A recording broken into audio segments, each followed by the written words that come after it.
Hey, man, you're watching the Golf Cart Whisperers page, man. Starting something new this week here, one day a week, until I run out of this. I'm going to start giving a tip every day. Not every day, but every Wednesday, I will release a tip for people. All right. So stay tuned, man. I always post one a week. Then on every Saturday, I post a video on troubleshooting. All right. The tip this week is going to be on if you have a gas golf cart battery, club car, easy go, anything. This battery here is an 824, so that means it's 7 months old.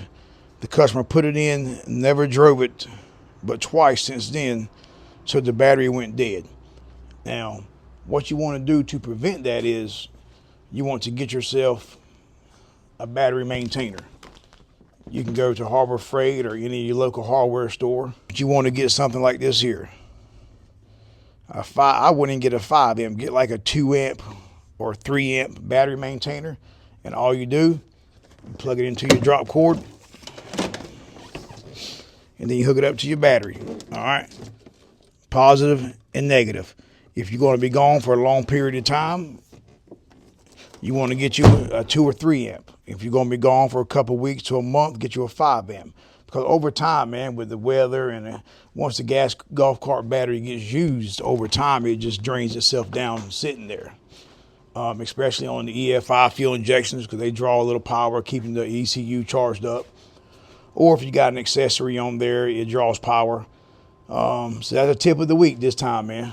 If you have a gas car, make sure you get a battery maintainer, or you'll come back down and you'll be charging it up like this. You can buy the battery maintainers $20 up to 50, depending on what you get. But all right, man, stay tuned, man. I appreciate everybody, man. If y'all could, man, give me, if you want to comment below in my comment section, let me know if you had this problem before. I ran into it a couple times with my boat. I forgot to maintain it about the last 2 months because I've been busy with life. And I had to put some batteries in, and batteries were dead. All right. So comment below, man, if you ran into this problem where you didn't maintain the battery and it died on you. Stay tuned, man. I'll post some more, man. Always remember, hey.